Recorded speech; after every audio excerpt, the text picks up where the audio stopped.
Hey Alex, welcome to E3 2015. Oh no. No. No, no, no, no, no. No, I'm not ready for that. Don't even joke about that. We skipped a whole year and we're No, just no, going right into it.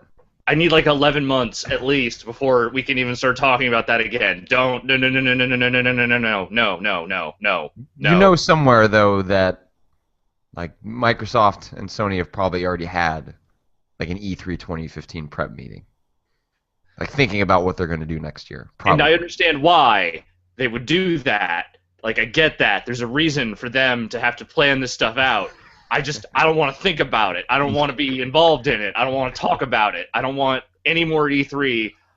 Like talk to me in like April next year. Then I'll be ready to at least like entertain the notion of E3 2015. Saying it now is just invoking some bad shit and I don't want anything to do with it. It just makes me tired. It just makes me it's like a deep sigh is my response to the idea of going back to that show. It's giving me like it just panic flutters. Like I don't want no. I don't like it. We didn't book anyone for the show tonight. Oh no. Oh no, no God. I don't know. Is Ed Boon around? I'm sure we can just pull him in for something. Ed Boon is our go-to. Well, He's around. He's not he's doing around. anything. Fuck it. He's probably got a video game he's making. Whatever. It's Mortal Kombat. It practically makes itself. Oh, so things are shaking up on the East Coast. Yeah, they I are. saw I saw some photos of you looking at a a phone in front of various I things. I don't know what's going on. Explain what I what I would happened. just like to point out that all three of those photos were taken in roughly the exact rapid succession that they were posted to Twitter. It was Vinny taking me and then moving me to a different room and then just saying, "Okay, sit there." Oh, Okay. don't act like you couldn't have been caught like that in a natural state either. No, no, no. That was the that was all Vinny's staging. But yes, so we have been in the office a couple of days this past week, starting to get things set up. What you saw in those photos was kind of what our work setup will be for the next few months. We have a studio space. There's a little control room with some actually pretty good equipment in there. Uh, and then there's like a little green room area, which we'll probably just borrow a bunch of furniture from and then never use otherwise. And that is kind of where we're going to be doing our stuff. The hope, I think, is to start recording stuff maybe by next week. Hopefully by next week. We'll see. There are a couple of things that we still need to get for the space, which involves some budgeting and all that kind of stuff. But we did our first shopping trip yesterday. Got Should I ourselves go to the some Costco consoles. and like give me all the electronics? No, we actually went down to Video Games New York, which is an indie store down in the Lower East Side. It's one of the, kind of one of the few actual indie stores around these days. And I've been there a couple of times. I bought a couple of like hard to find things there. Like I think that's where I bought my copy of Theater Rhythm Final Fantasy when no one else had Mm. that game. Like you just couldn't fucking find it anywhere. Um, and we were sort of filming ourselves just kind of going there and doing stuff, and then we kind of accidentally fell into like a 10-minute interview with the guy who like owns that store. And that store is great because it has an insane array of stuff. Like there's like an FM Towns Marty, just like up on a shelf next to like a million SNES carts and a million like Sega Master System carts and shit. And it's a really cool place. And obviously we went in there getting like new consoles, but as soon as we walked in there, like Vinny was just like, "Oh man, look at all this cool shit! Look at all this fucking cool shit!" And just like I lost him. He was gone. Like he was off, just like looking around at everything and just wanted to talk to the dude about everything he had on the shelves. There, So there was when I was out in New York like a month ago, and we were walking to a friend's apartment, and there was a store like that. I have no idea which one it was, but there were stacks of Atari 2600 carts, and I told the group I was with, keep walking. I need to at least spend 2 minutes inside this place, and then I started chatting with the guy, and the guy who runs the store is the community manager for Hip Hop Gamer. ha, Yeah, interesting. yeah, of all the places. Of Yeah. all the places. It was interesting. No, so I don't think it was this. I don't think it was the place that you guys went to, but uh, it seems like New York. Does New York have a bunch of places like that? It No. seems like if I could randomly find one on the street, there must be at least a handful. There are a couple. I mean, there are indie game stores. There just aren't a lot that are that into like the old stuff, like having the old stuff in stock. They also apparently do console repairs. So if you have an N64 that is not working correctly, you can actually bring it to them and they will apparently try and fix it for you. Huh. Uh, I don't know what the viability of that really is. I mean, I don't know how cheap it is to actually get those things fixed. But they will apparently do it. The guy who runs the place apparently also was way into fixing arcade hardware, so he is like a background in like maintaining and repairing arcade machines. So he's kind of got a lot going on there. And it's a really small space too. Like it is maximized store space. Like just everything stacked in like kind of not perfect symmetry exactly, but definitely like we have jammed every bit of merchandise we can possibly fit into this little Lower East Side store space. So it's a little overwhelming when you walk in there because it kind of looks like maybe a shut-in just put all his stuff in a really neatly organized bunch of shelves. But that is actually a place where you can buy that stuff. It's not just there, and someone is not just hoarding it. In the 10-minute interview you did with this guy, did you ask him this question that I can't quite wrap my head around, which is how do these places stay in business? He stays in business, it sounds like, for a Well, couple like of reasons. the subtext of that question is, it's cool seeing these big stacks of games, but whenever I go by these stores, it doesn't seem like there's a high volume of traffic, of people going in and out. Right. And if people are buying new games, they're probably going to an online retailer or a GameStop or a Best Buy. So I just don't like it. I just don't understand how the math works. But I'm super curious. The impression I get is that they have a fairly loyal customer base because there is a good variety of people, especially in a major metropolitan area where there's a lot of people. There are enough of that. There's enough of a percentage of those people that want to go to a store like that instead of something like a GameStop or a Best Buy or whatever. Hmm. In most cities, I don't think you could have that business and have it stay in business unless you were doing a lot of online selling. In their case, it sounds like they don't do a lot of online. Like they put some stuff up there, but for the most part, they want people to come into the store, which sounds like a fool's errand. Like that sounds like that would be the end of any business at this point. Like not wanting to have a heavy online business, not wanting to do something more mainstream chain-like. But for whatever reason, that business has managed to stay in, and it sounds like it's because they have a fairly loyal customer base and they have enough of a specialty in the sense that they do these repairs. They have this insane variety of old stuff that if there is anyone who is into sort of like collecting that stuff, that's kind of the place you would go to. There are other indie stores around. Like there's a smaller non-chain store in my neighborhood, but they don't have like all that old stuff. They don't have all the classic cartridges and systems and all that stuff. It's just like, here, you can get your current console repaired, and we'll sell you, we'll totally break street date on Call of Duty. But that's kind of where the indie benefit store benefits kind of begin and end. I mean, I don't know that, like, again, I've only shopped at Video Games New York a few times, but, if I was going somewhere and I wanted to go find a bunch of old stuff, that's probably the first place I would check out. Seems like a lot of people are saying that for most places like Video Games New York, the stores are just like a warehouse front for their online Right. presence. So like I looked up Video Games New York, and they have like, yeah, you want to buy like arcade button parts, you can do that here. They have that. So it does seem like, yeah, that's probably that, and that makes sense now. I just never really thought about the model in that fashion, where you get a space, you put a bunch of stuff in it, you get some foot traffic, but it's mostly just a way of organizing a bunch of material that you can then sell Yep. online. Just because, yeah, like the amount of people that want to buy retro video games, not small, but not the amount that want to buy new video games. So not having an online presence seems like that would be kind of crazy. So Yeah. now it all makes sense. It's not that crazy. But now, and again, in the context of a city that has several million people, there's probably just enough of a percentage to keep a store like that in business. Probably couldn't be a lot of those around here, but a couple.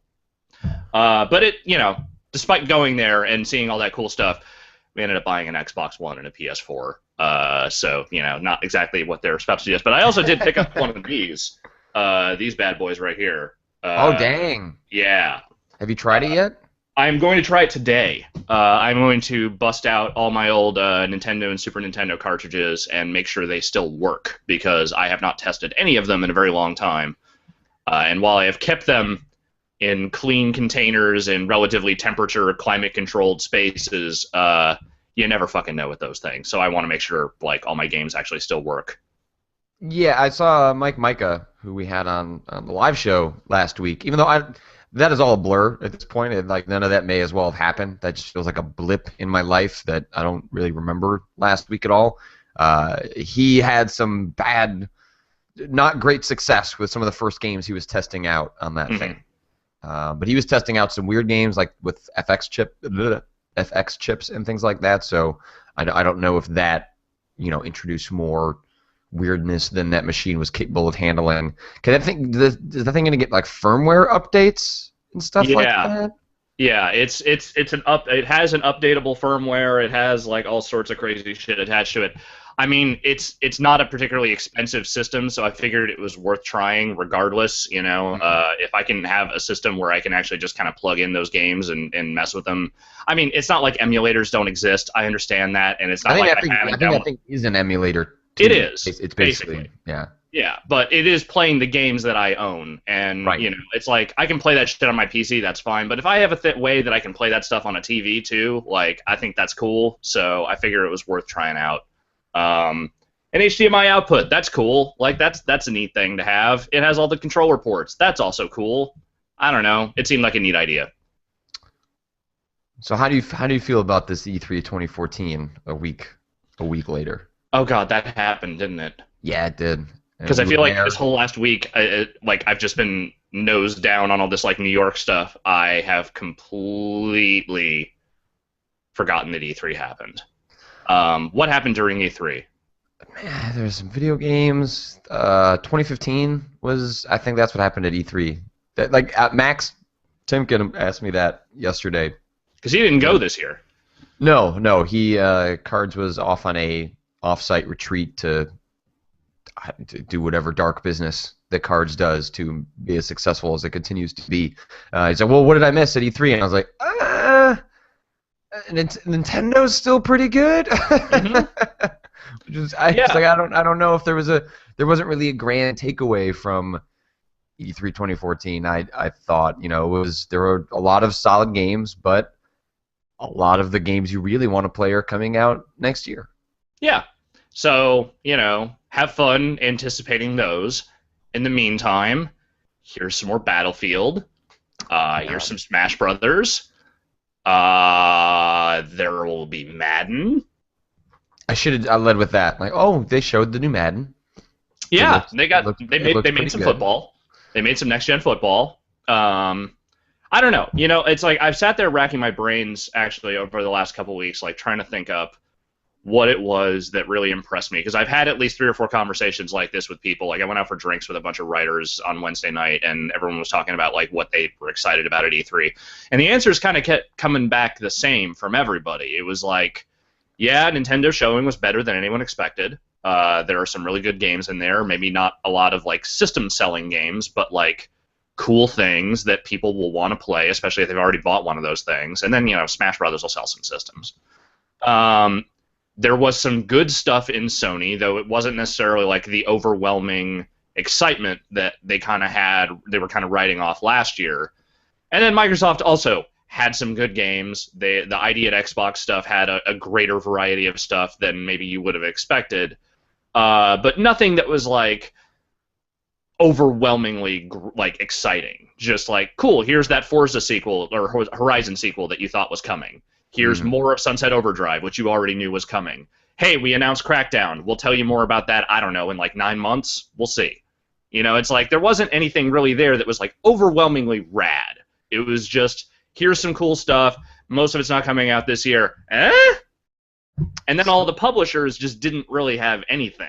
Like the individual like third-party publishers, there just wasn't that much that was that exciting. Some people are mentioning. I did not realize that Valiant Hearts game is out next week. It is. That is a June release. I'm excited. Like it looks beautiful. I Hmm. don't know anything about how it. So it was at E3, and I thought about playing it, but then I thought better of that because this somber story about, is it World War One or two? Yeah, One of one. the Trench World War warfare, One motherfuckers. didn't seem like E3 was the place to necessarily experience that, and then also it was coming out this Yeah. month. I hope that's good. Yeah, I I hope think it's better than Child of Light. yeah, I I hope think it's that's better. that. You were right. That is not the right environment for that game. It's not the right environment for a lot of games, frankly. Like I talked about this on the live show, I think a little bit, or maybe I didn't. I don't remember. But when I went and saw what is it? Everybody's Gone to the Rapture, the new Chinese room game. Mhm. They were in one of those like Sony backstage theater things where you go and 20 journalists sit in a little tiny theater, and the leader dude has to, or the team leader is like trying to explain what the game is, and that's already like not a game that you really can show in a good demo because it's a story focused game, and they're not going to show you any of the story, so Yeah. there's not a lot you can really do with that. So what they're trying to show in that demo is the atmosphere, and that theater was right next to the speakers for the main Sony booth. So every once in a while, there would just be this shitty butt rock or a giant, bass drop that would just like blow in over and just completely destroy whatever atmosphere they were trying to show in that game. And he just kept apologizing for it. And it's like, dude, it's not your fault. You got this space. This is what they gave you. We understand, but holy shit, this is probably not where you want to show your game. I thought the No Man's Sky guys, and also maybe to a different degree the Devolver Digital team, taking their shit outside of the main the din of the convention hall and giving people demos just sort of away from all of that probably served them far better than most of the indie games, especially the stuff that's like supposed to be a little quiet or a little more thoughtful, than they would have fared in the actual E3 hall. Yeah. I Yeah. don't You're know probably if you right. talked to anyone else about that stuff, but it seemed like a lot of the smaller devs were kind of like starting to bump up against that more this year. Shovel Knight comes out next week too, which I'm very Mhm. excited about. Although I feel like that the game was supposed to come out in late March, wasn't it? April. Yes, that was originally a late March release. That was supposed to be end of Q1. I hope that game's really good. I've got a code for it somewhere in my inbox that I really need to. I really want that game to be good. I'm really Yeah. excited for that game. I hope it is. Patrick I feel Lopen, like declarative statement. I hope it is good. yeah, I feel like it being delayed hopefully is what results in that game being really good and not it turning into kind of a disaster, because that is what I've been looking forward to for a while. It looks so cool. It has such a cool like look to it, and I've never actually had a chance to play it. Have you actually played it? No, no. It's been a while. I see it at every trade show, and I'm always like, I'm gonna play that. I don't need to play it here. Sure. So I should probably solve that, and then maybe I can talk about it on Monday. Have you played anything this week, or has it mostly just been kind of getting settled in with Vinny and trying to figure out the future of Giant Bomb New York? Yeah, it's mostly been that. I was gonna play Tomodachi Life, but then my girlfriend started playing Tomodachi Life, and I have not been able to get my hands on the 3DS in the entire time since she has started playing that. Um, so I don't know. Thumbs up for that one, I guess, because it seems to be keeping her extremely entertained. I And downloaded it, but I haven't played it yet. I downloaded it thinking I would mess with it during E3, and that just did not happen at all. no, there was no time for that at E3. It's an ant farm, but it's a really weird, bizarre ant farm, and I think that alone kind of sells it, even though it's probably costs a little more than it really should. But whatever, they'll drop the price on it eventually. Other than that, I tried out some Ultra Street Fighter 4, and I did the thing I do with every Street Fighter 4 update, where I played it for about 40 minutes, tried out the new characters, tried one online match, got my ass handed to me, and I will probably never touch it again. So, way to go, Capcom! You got my $15. Did you play Destiny? I have not played Destiny. I did not get an alpha code. I had other things going on over the weekend, and I realized that beta or that alpha was going to end really quickly, so I decided I would wait until later to try that. Did you? Did I you play did. it? I played like 5 hours of that Destiny alpha. How did you feel about it? It's it's fucking fantastic. I'm now extremely excited for Destiny. I've gone from eh because that's Mm-hmm. basically how I felt after every Sony press conference that inevitably led or predominantly featured Destiny as one of their sort of major partnerships, even though it's not exclusive to their platform. Mm-hmm. I just didn't get it. I think that's been, kind of the feeling on that game is like, what is Bungie making? And it makes a ton more sense when you actually just play it. Like the moment it sort of crystallized for me was, I spent, I kind of created my character, spent, maybe an hour sort of digging around, and then I saw two of my friends playing. They were, in a fire team, which is just what the game calls, sort of grouping up. Mm-hmm. Uh, and hit a button and just worked right into their quest. And then we were off, and I helped them finish the mission they were on. And then we were, tied at the hip, going off doing stuff together. And that idea that I can be off doing my own thing and then just immediately join my friends and do something with them. Then we spent 3 hours running around, and then there was a moment where we were running through this sort of open field area. You hear this just like wah, which is a triggering of this specific public quest because there were three other guys in the area off to our left, and then this giant robot falls from the sky, and then we all have to get together and try and beat it in the next 7 or 8 minutes because there's sort of a timer attached to it. And it's like, oh, if this is what this game is, I can see me playing this a lot because it has all Right. of the MMO trappings that I understand why people like games like that, but I heavily dislike the gameplay in those RPGs that largely encompass games with those trappings. But in this Sure. case, it's a really good, nice shooter, Okay. and that seems pretty great. Patrick Klepek says Destiny is a really good, nice shooter. Mm-hmm. Put it on the back of the box.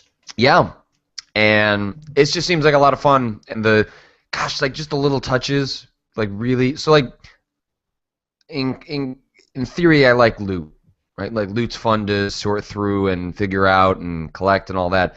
But God, games, especially on the consoles, are just sometimes so bad at just making it easy to figure out whether you want to use a new piece of loot or not. Like it's just like the comparison process is sometimes like really borked in a lot of games in a way that makes it frustrating to sort through a lot of stuff. And you don't get a lot of loot in Destiny. Maybe that's just specific to the alpha. Maybe that will change in the beta and the final game. But literally all you do is hold down R2 on a PS4, and it just permanently keeps up a comparison as you scroll over any piece of loot in your inventory. So whether you're looking at your legs or your body armor or your gun, you permanently are always looking at what you have versus what the cursor is currently selected, and it just makes it so that you can do a complete analysis of all the loot that you currently have against the equipment that you currently have on in about 30 seconds. Mm, It's super, super convenient. cool. How did the voice acting find you? Because God, there's been a people lot are of talk about God, this. people are overblowing this bullshit. Okay. I have so like a couple of out of context lines for a character in a mission that has nothing to do with the intro to the game. Yes, it does sound like Peter Dinklage feels a bit bored, but man, like okay, so you have this like alpha for a game where we could talk about, quote unquote the most expensive game ever made, and instead let's just run a million stories about whether Peter Dinklage's voice acting is good or not. Just I could not be more tired of it. To be fair, in the week following E3, there's not a lot to talk about. There's stuff that you can, here's your follow-up stuff from E3. And, Destiny is a thing. Like, that's a game that people are theoretically excited about. And so people are looking for stuff to talk about in relation to that alpha since people have been playing it. And, I mean, I've heard the line that everyone's talking about. And, yeah, it's kind of phoned in sounding. It also doesn't sound like they've put any post-processing or any effects or anything on any of it. It sounds like it's just the raw voice acting, which, since he's a robot, I'm kind of guessing they're going to do that at some point. That doesn't necessarily excuse it, but it's also just like, cool, you've been playing video games for how long? How much shitty voice acting have you sifted through over the last decade? Like, that Peter Dinklage, that the wizard came from the moon line, isn't even in the top 500 worst delivered lines I can name in the last like several years. It's just okay. It's dull. I get it. Cool. Fine. Yeah, I just, with the exception of Justin McElroy's Peter Dinklage VO session that he that he recorded, which I thought was the best thing to come out of the great media focus on a couple of lines from Destiny. Yeah. Yeah, the Wizard Came from the Moon is a funny, stupid line, but I just extrapolating, headlines that are like, man, like what's going on with Destiny if this VO is bad? Just like shut the fuck up. Like, Yeah. God damn it. That Justin McElroy video was pretty funny though. It is pretty good, and Destiny seems pretty good. I'm excited to play more. I think having played it, you don't get a good. I still don't really know how the campaign, quote unquote, is going to be. So I still don't feel settled on the question that Vinny kind of has brought up of, what if I just want to play this by myself? What if I just want to experience the story? I don't feel like the alpha necessarily settled exactly how that's going to play out. I don't think the beta will necessarily do that either, because neither of those, the aims of both of those are not to, have you beta test the campaign necessarily. Like, for example, one of the things that sort of freaked me out in the alpha was the 3 main missions. There's the first mission, which is where the wizard came from the moon line came from.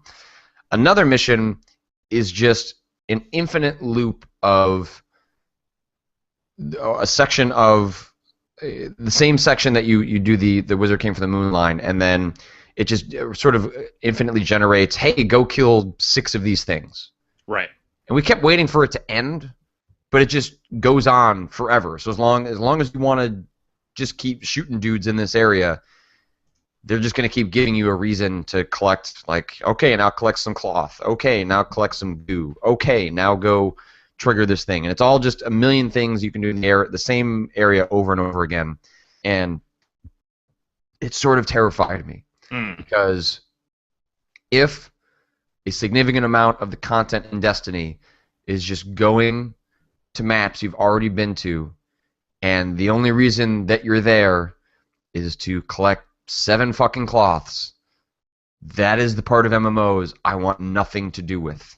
Right. Because the grind is what puts me off to a lot of these games. It's what gives them a lot of quote-unquote value, because there's a lot of stuff for you to do, but just because the shooting feels pretty good and I'm doing it with my friends and that part is cool, I don't want to go and collect 7 cloths a million times just so that the game can say it has content. Now, it's an alpha, can't extrapolate too much. I don't want to make any grand proclamations, but we got about 45 minutes into doing these quests before we realized, oh no, this is all that this is, and we're just grinding in the same area over and over. We hit the level cap. We should probably go do something else. But that sort of freaked me out, because if you're going in between missions where there is meaningful content and you're just having to spend 45 minutes grinding, that's not good. That's not a great thing. But I don't know. That may not be the case. It may just be that they're I think the beta will probably give us a better sense of what that is, and the game's not that far off. It's coming out in September, but I had this moment where, oh no, this is fuck. This is why I don't play these games. Yeah. I mean, at the same time, that is kind of the bread and butter of the MMO genre. That's how they hook you in, is just keep doing that kind of stuff over and over again. I don't think we need to worry about it until like that beta comes out, and if like they release that beta and there is a lot of that stuff, then maybe we should start panicking. Until then, take what you can from this alpha, which is that there is something to it. Obviously, if you put your hours into it, obviously there was something compelling about it. But yeah, I mean, we just have to wait and see on a lot of this stuff. I mean, and again, this weird concept of like throwing out these alphas, or if that even is an alpha, I don't think that necessarily qualifies as an alpha in the greater context of game developer language. But now video games show you a very small taste of what's there. Yeah, video games have ruined the concept of a beta, so now they've just moved on to ruining the concept of an alpha. I haven't had a chance to. I want to try and check it out because it's still ongoing, but that Battlefield Hardline beta is Oh I think yeah. still going on. There's a video that went up on the site. I Which think Brad. I actually watched right before we started doing this today. How does it look? How does it look having looked at the video on our website? You know, when Jeff just kept calling it a Battlefield 4 mod, I thought he was maybe being a little reductive. I thought, like, well, whatever. It's a different team. Like, there's different aspects to it. Like, there's got to be more to it than that. And what they're showing in that, like, in what they played in those multiplayer matches, he's kind of right. It kind of does just look like a Battlefield 4 mod, and maybe not a bad Battlefield 4 mod by any stretch, but I don't know if that's something I want to pay $60 for. Again, early on, don't know the grand context of everything in that game. Maybe the story's really good. I don't know, but I don't know. Watching that multiplayer, I was like, I mean, if this works, maybe. I don't know, but It seems like this beta might be backfiring a little bit. mm, Like the talk that I have seen about the game is not super positive. So yeah. while early access to games is cool, it's also not as cool as it used to be because a lot of games are doing it. And I think you also run the risk of, oh no, this game's not that great. Yeah. I don't know. It's just like watching the couple of modes that they went through and just the pace of the action and stuff. It's like I understand what they're going for, like a grand scale cops and robbers thing. On paper, doesn't make any sense, but sounds kind of entertaining. Sure. It just didn't look that entertaining or exciting. Like it looked like a lot of the stuff I don't really love in those Battlefield games, which is like the vehicles like always sound like a really cool thing, and then you actually drive them, and they're never that fun to drive around or do anything with. It's like it's more fun to hang off the back of them and shoot stuff, which is good, and you can do that here. That's cool, but the actual like competitive action does not look nearly different enough from just like what I played in Battlefield 4 when I was able to get it to work to really get me excited about it, especially a year after Battlefield 4 and all the bullshit that came along with that. You know what I mean? You're Oh, we got a dog moment here. Response. Pixel? What do you think? Battlefield Hardline. Speak to the masses. Is that dog wearing a leather harness? What is that? Why do you need a harness in order to walk these dogs? Well, I know, but It's not leather. okay. It's a cloth. My dog doesn't give a shit. Okay. The official Giant Bomb line, the official Giant Bomb dog line on Battlefield Hardline. That's a really low-key dog, isn't it? It's a very low-key dog. Most Chihuahuas are very yappy. This dog may as well be a cat. That dog is a cat. It is. That That dog's gonna lay down, and that dog is just. My dog also has like constantly a look of existential crisis. Like you can see it right now. The dog's just like, I don't know, why are we even here? What are we doing? What am I doing? Look at that. Like what are you even looking at? I'm just imagining like him having this little Herzog voice of just like life is ultimately meaningless. Video games are just frivolous entertainment. But I feel like my dog is constantly just, why am I here? Like, what am I doing? This is all me. What is life but a series of meaningless choices? Please walk me.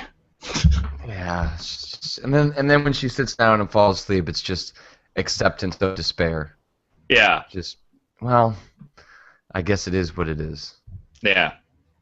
Now I can't stop looking at your dog. Fuck. Like I'm not. If you say anything now, I'm not going to listen to it because I'm just looking at your dog, like trying to psychoanalyze what it might be thinking. Well, if I keep looking at her, then she's just gonna keep looking at me as opposed to going to sleep. We'll get there. We'll get there. I really Winsole in the chat. Quote, man, what if I never find out who is a good boy?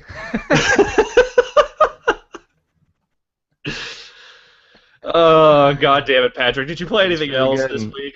I played a couple of things. I played Ether 1, which is an adventure game that sort of explores the concept of Alzheimer's. So it is a pretty so it's rough subject. Yeah, exactly. So it doesn't beat you over the head with, like that's, some games, tonally speaking, and this is sort of interesting because I have an interview with the Wolfenstein: The New Order developers going up on Monday. Uh, like games sometimes have a weird issue with tone.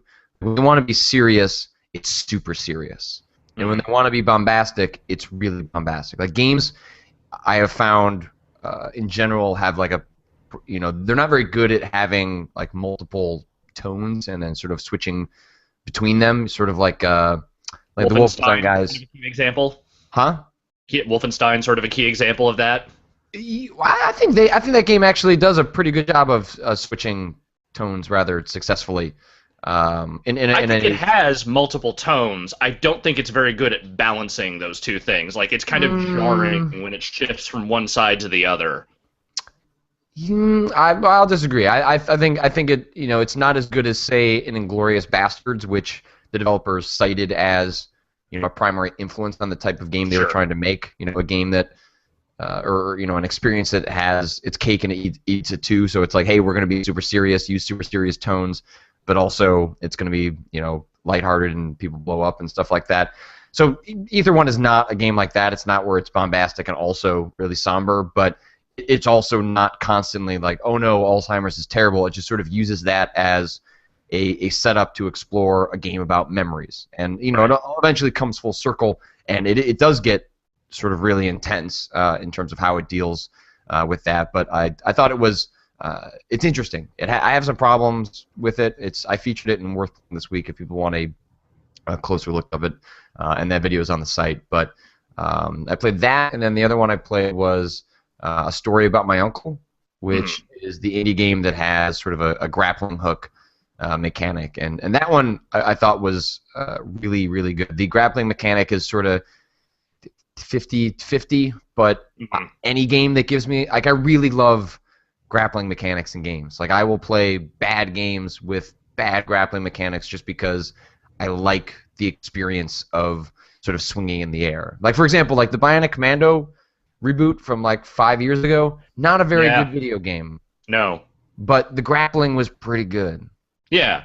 That was the one part. I mean, that was kind of like they had that one thing, and then they had to build a game around that, and that was where they ran into problems. But they had the one thing, and the one thing was pretty good. Right. And that one thing is pretty good, and A Story About My Uncle as well. I recorded all of my playthrough. It's only like a 3-hour game. I intend to. What are you doing? This dog is making some weird noises down there. Mm. I gotta open this door. My dog is not gonna. Okay. I gotta release the dog. Release the dog. Get out of Let here. the dog out into the world where it may spread more misery and sadness. Maybe my dog had like a eureka moment. Like I get it. I figured out life. It's pooping. Yeah, so that dog's gonna go poop in another room. Yeah, that's.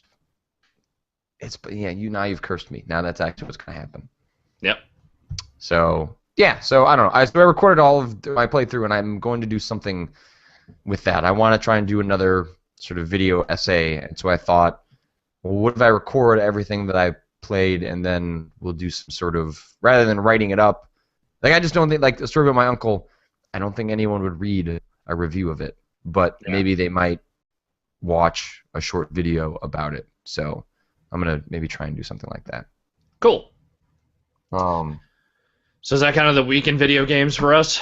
I think so. There wasn't a lot of news. If people want No, to there drop in wasn't. some questions about E3 or things like that, we can address some of that. I'm trying to think if there were games at E3 that I played that I didn't get a chance to talk about on the show. The I one thing played. I will say that I saw Hmm. that I was pleasantly surprised by, and I'm pretty sure I never brought up on the show, was the Tales from the Borderlands game, Oh which right. I had no intention of going to see. I sort of tripped my way into an appointment to go see one of their demos. I have said many times over on this here show that I am not someone who cares that much about the Borderlands lore. The idea of a larger story taking place within that did not necessarily sound that appealing to me. What I will say is that from the demo that I watched, which was the first like 40 or so minutes of the first episode, uh, it keeps the weird parts of Borderlands that I kind of like without the just aggressive zaniness, which I am less enamored with. They're building the story around two playable characters, a man and a woman who apparently both were involved in some sort of like botched vault key acquisition some time ago, and there's like it's all told in like like flashbacks basically. And neither of them are particularly reliable narrators, so they're both telling their version of the story, and apparently those are going to wildly differ. Um, but just in general, like the tone and the comedy of it, not spectacular, but definitely a lot less overbearing than some of the comedy in Borderlands 2 especially could be. Like it's telling just more of like kind of a comedic story. It's not trying to be super in your face about everything, which is agreeable. I found. Are there memes? I didn't see any. Like maybe there are, but I did not see any in the demo that they showed. So either they are hiding that, or they have toned that down significantly. Yeah, if they could just go ahead and make that DLC that I will just never buy. And I didn't play Borderlands 2, but I know that was one of the criticism against the writing was that it was pretty funny, but a little heavy on the Reddit source material, and that Right. doesn't seem like something Telltale would do. It seems like they're No. that. But like, do you think people that don't play Borderlands are going to get anything out of this game? I don't know the answer to that question honestly because I've played Mm. Borderlands and they didn't show enough of it to. I mean, it seems like there is a standalone story there. Whether that story is compelling to someone who has no interest in Borderlands prior to this, I really couldn't say from what little I've seen. I laughed a few times. The action stuff didn't seem bad in the way that a lot of the action stuff in like The Wolf Among Us isn't bad. Um, the characters, they're assholes, but like they're not overbearing assholes. There is a character that's voiced by Chris Hardwick, which is not my favorite person in the world, like as far as like that kind of stuff goes. But like he's fine. Like his character isn't bad. The Patrick Warburton character isn't bad either. Like that's all I kept saying is like this isn't bad. I don't know what I was expecting. It's Telltale. It's been a while since they've made something truly unpleasant. I guess I shouldn't have been surprised that it wasn't bad. I think just because it was a Borderlands thing, Yeah. and the idea of a standalone Borderlands story-focused game did not really sound that appealing to me, I was pleasantly surprised by it. So there is that. Curious about that. I got some questions in the chat. Someone asking, let's see, to us, are you a No Man's Sky believer or a skeptic? So you were not at the No Man's Sky I demo was not. that we saw on Friday, just before a bunch of us got on planes to go leave E3 2014 forever, never to return. And Right. I think they talked about it a little bit on the Bombcast, but I came out of our No Man's Sky demo. I don't know if skeptic would necessarily be the right way of characterizing it, but the game came a bit down to earth to me, to use not a great phrase when talking about a game in space. But what I mean is that it's an exploration game in which the combat, the engagement you have with the world is very deterministic by the player. Like it is self-determined. It wants you to explore, and if you don't want to explore, there's not a whole lot to do. You Mm. can't die. When you die, when your ship blows up, you go into a life capsule and you just kind of float down to a planet, and then you have to get enough resources to build a ship again. But there are no quests. There's not like a thing to do in the game. Right. And there is a progression. You're upgrading your ship, you're upgrading your suit. You won't be able to get to certain planets without doing that. So, in some sense, there is a progression if you want to see everything the game has to offer. But I started to get the feeling that this could quickly become a game that I spend 4 or 5 hours with, and then I just look at screenshots and YouTube videos of the cool things that people discover. Right. And that's my fear is I need a little bit of the carrot. That's part of what quests do. Is sometimes quests themselves are meaningful in and of themselves, but Right. oftentimes quests are just giving you a reason to go explore. Right. And I can see myself getting a little bored potentially. It's possible that that won't be the case. Maybe the exploration will be, really, really enjoyable, and I'll want to do that for hours and hours. But I also know how I play games, and Right. I also know what I respond to in games, and it's part of the reason that I don't really get into Minecraft, right? Like I'm not saying they're not making the game they should make. Like they're making a game that based on the current trends, uh, people are really into that. Hmm. But I know that I like a little bit of structure to the games that I play, and they're making a game that doesn't have a lot of structure. So Yeah. that's sort of where I looked at the game and went, man, this is really amazing. It may not be entirely for me past a certain point, but Hmm. I can definitely see it being the game for a lot of people. Yeah. Brad was in that demo as well, right? Mm. Yeah, because I remember him talking on the podcast this week about he seemed a little more convinced by it. Like if I'm remembering his opinion correctly, like he seemed a little more It was convinced yeah by when what we, they were we when saying we about came out. It was me and Vinny and Drew and Brad.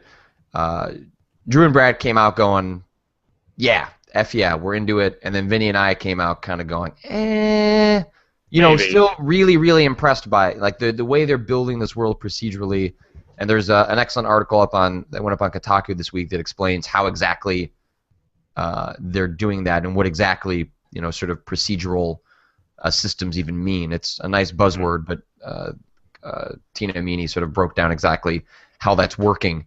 And yeah, Vinny and I kind of came out going like, "Oh yeah, this is going to be like really amazing," but also I might get bored. Right. Um, but that's just me. That's just sort of how I play games, and I hope I'm wrong. And it may be that the building a ship and upgrading your suit is that carrot. Maybe that is Right. all. Maybe that will be enough. But I also couldn't help but look at the game and be like, man, it would be cool if there was a quest log. Yeah.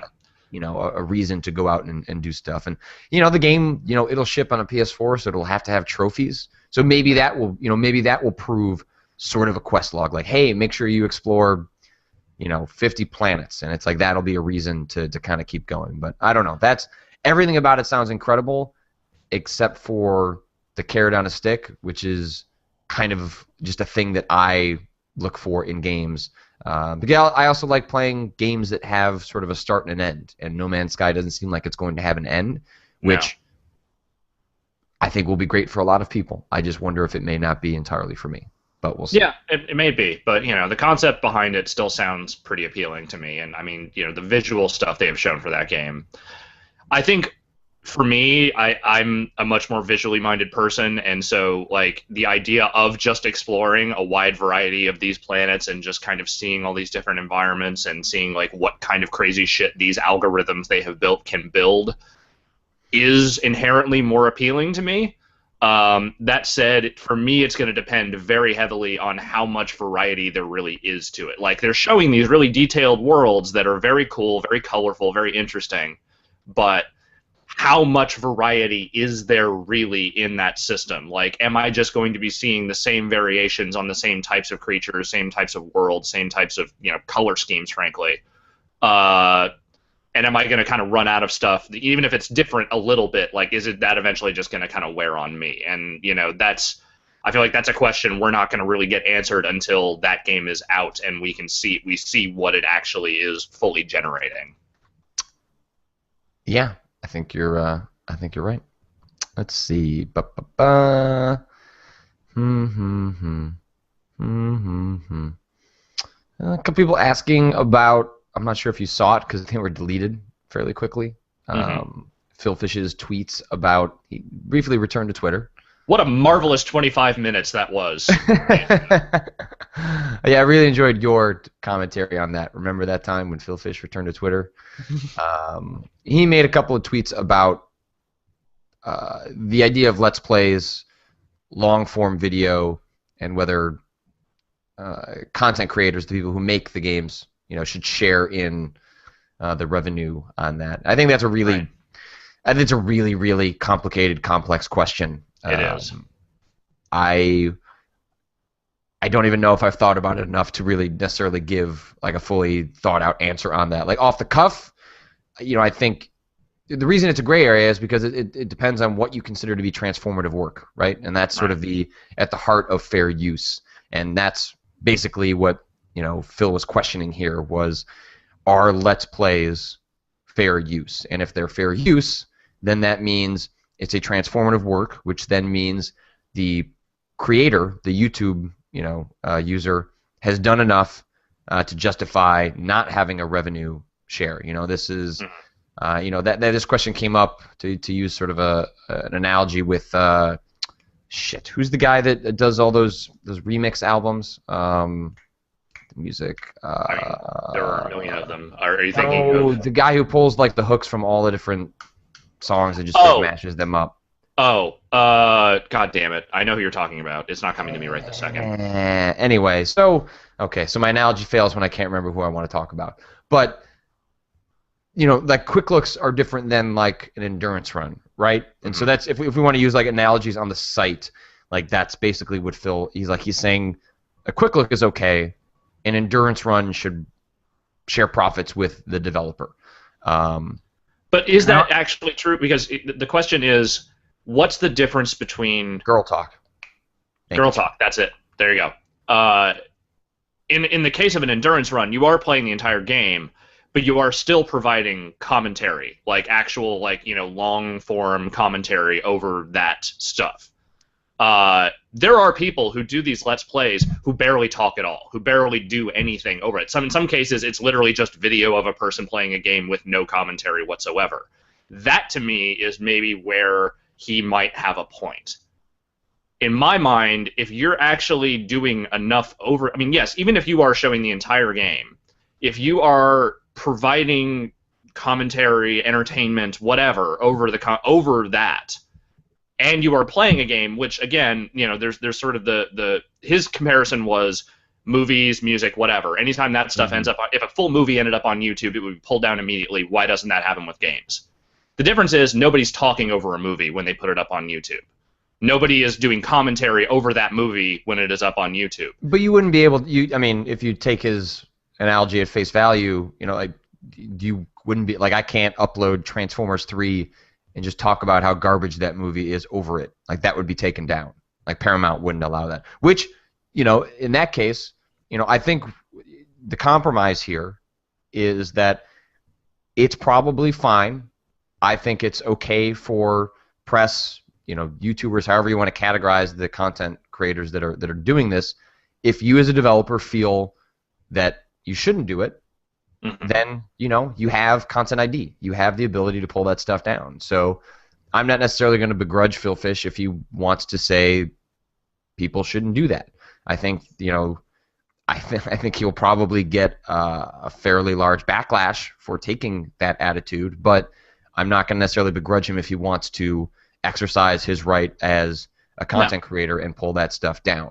I may disagree with his position on it, but he has the power to do exactly this. Like Right. YouTube, Google has given content creators the ability to do that. It's just, you know, if that developer feels that it doesn't come out as a net positive, if they feel that the people doing this work aren't doing something transformative enough to justify, or it's not translating to sales.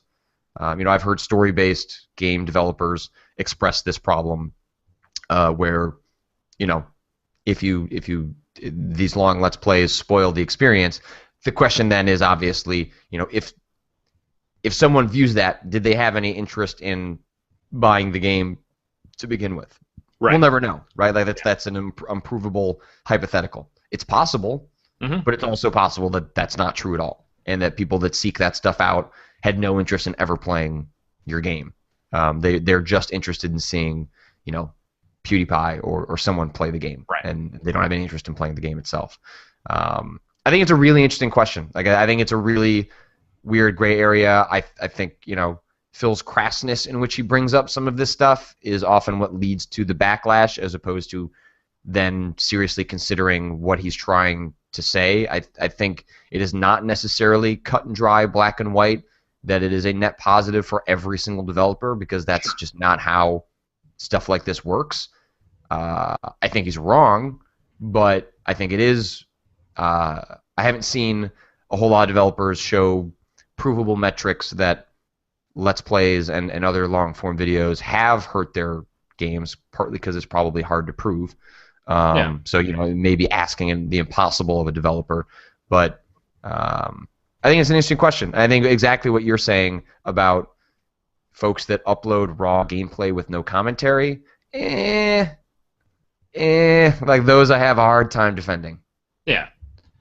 It's and it's just hard. Like the thing about him coming out and throwing that out there. One, he never tweets. He was not. He had basically he was tweeting maybe once every couple of weeks, and it was always like, here's a very non-aggressive, sort of just like, here's a link to something I'm like halfway involved with, like whatever.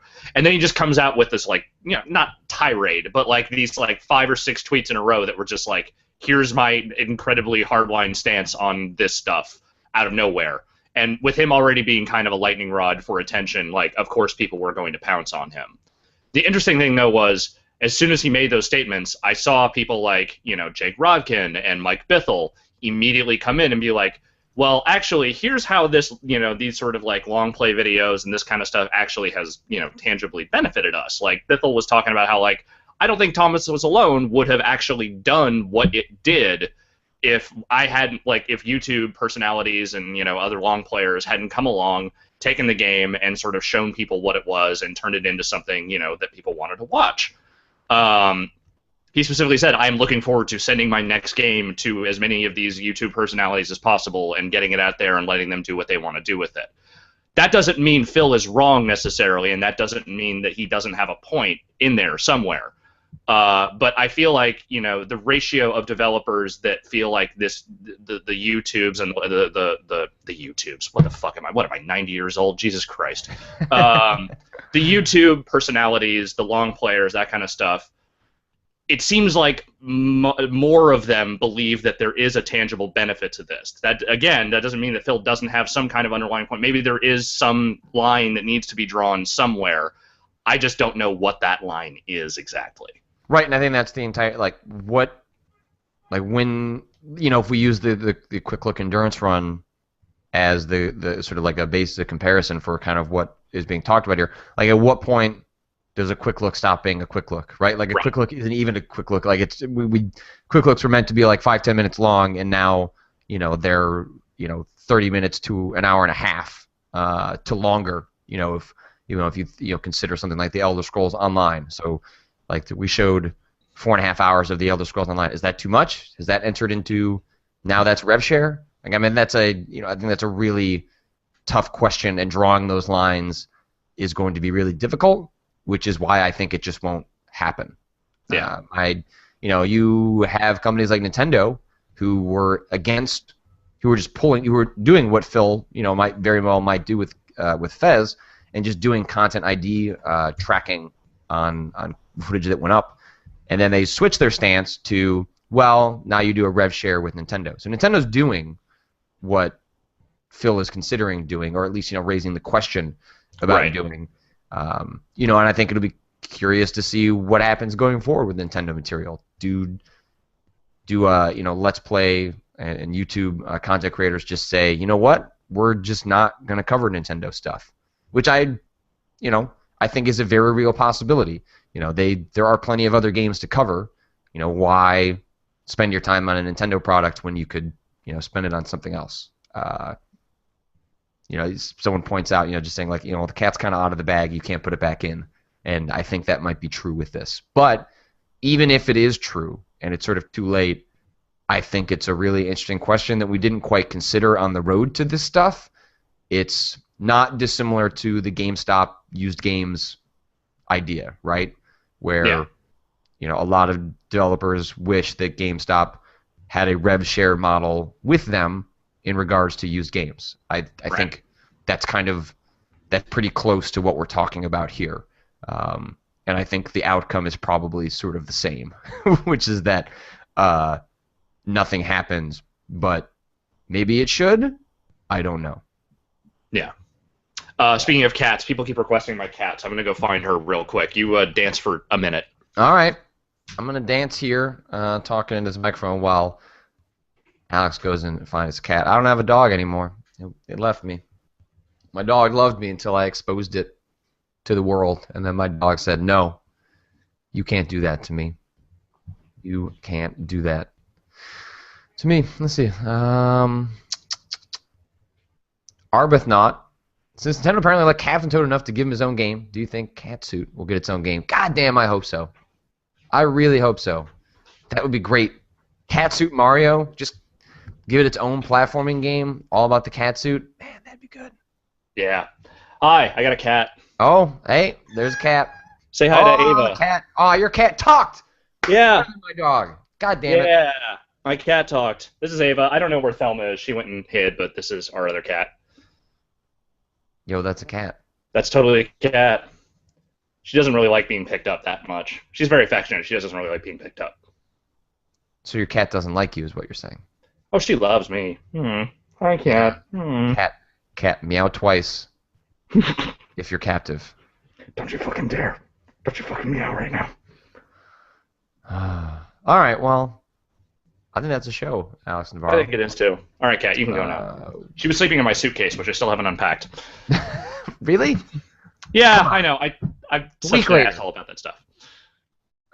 We'll be back on Monday with Polygon's Alexa Ray Korea, who was on our live show. I think we'll just turn on a camera and she's just going to spit game about Lord of the Rings for 60 minutes. I think that was so great. I love the Jeff's face. It was amazing. Oh, that's my favorite thing about the E3 live shows is host Jeff, where he has to just tolerate bullshit that it was just us would never happen. Yep. So good.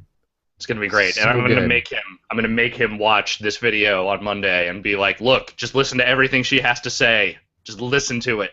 So good. And then I guess I briefly mentioned it's not related to Giant Bomb, so I don't want to talk about it too much. But Max Temkin and I, we launched something called Rewatch Podcast, or I guess just Rewatch.